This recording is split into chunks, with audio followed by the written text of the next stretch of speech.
So today I seem to have dodged a bullet.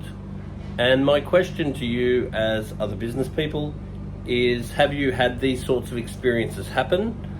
And more important than that, what have you actually done to try to avoid these sorts of situations? Or even what should you do even though you actually don't? So what's happened is I had arranged 4 people to move a very big, very large aquarium.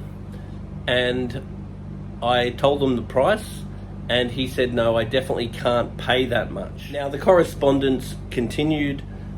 He kept trying to get me to do it at the cheaper price, and I kept on saying, no, it's just not able to move at that price. We would rather do a good job, or we would rather not do it at all.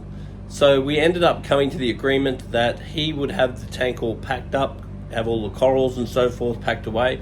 So then we would come, we would move the actual physical fish tank and the equipment.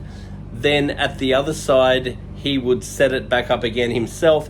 He would put all the corals and so forth in place. Because this is a very large job, and it would have taken, let's say, maybe 3 people, maybe 12 hours to do. So he had a budget which was going to allow us about 10 hours total. So in that time frame, we could have moved the physical aquarium, but the taking down and setting up of all the corals and so forth was going to be his responsibility. And he had told us that it is his tank and he is moving, and he is more than capable of tearing it down and setting it up, as he was the person that set it up in the first place. And then the day actually came, and he ended up having to cancel. And the reason why he cancelled is because the buyer cancelled. So as it turns out, it wasn't even his job. He wasn't moving the tank from one house to another house like he'd said. He'd actually sold the tank, and the buyer had given him a budget. And so therefore, what he would have done is allow us to take it away. Then I bet you suddenly he wouldn't be answering the phone, and suddenly he wouldn't be home. We would then be at the new house, and the new owner more than likely wouldn't have a damn clue what he's doing. So therefore we would feel obligated to put it all back together again, and whether we got paid for that would be at the discretion of the new owner. If the new owner was a understanding guy and the new owner had the money, then maybe we could negotiate a higher fee in order for us to put the tank together, as we would have been able to show him all the correspondence to demonstrate what the deal actually was. But on the other hand, if he actually couldn't afford it, or he was not prepared to, then we would have had to dump all those animals with him. Now that would not have been okay with us. He would have had to put it together himself, every chance he doesn't know what he's doing, and end up killing a whole bunch of animals. Now this sort of very irresponsible behavior is the sort of thing that gives our hobby a very bad name.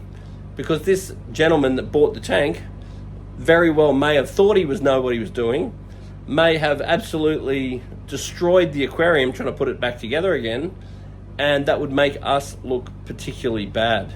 So these sorts of situations need to be avoided at all costs, because they're majorly damaging to the industry. They can also be life-threatening to any of the livestock that's involved. If you get any red flags on these jobs, then there has to be various protocols you can put in order. There needs to be contracts involved, maybe prepayments involved, maybe getting their license and ID details, because this job could have gone very badly. We could have taken the tank away from the person that had sold it. We could have rocked up at the person that bought it with absolutely no budget in order to put this very large, very complicated aquarium back together again. Now, as a businessman, it's much better not to be involved in a bad deal than to get involved in a bad deal, because nothing inhibits your passion for your business more than a situation where something goes completely wrong and you're responsible or involved in losing a whole lot of animals, or if you end up getting ripped off. Absolutely nothing kills your passion more than being screwed over. It's really important to know what the red flags are. What are the things that people may say or do which indicate to you that this customer may be a problem? Either they're not going to hold their word or they're not going to pay you for the job. So for some people, it's much better just to stay away from them than to do deals with them. It is really frustrating when you deal with someone on multiple times and you have multiple problems with that person.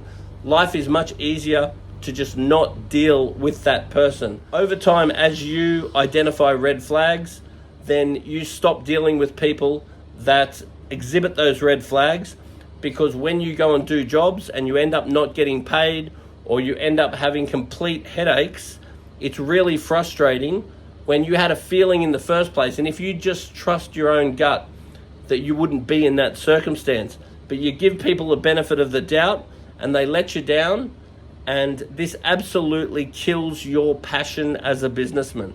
You need to trust yourself and back yourself and work for people that respect you and respect the job and are happy to pay for your service. This sort of situation is more common than you think. So the question is, what can we as an industry do to protect ourselves and to protect the animals against this sort of situation?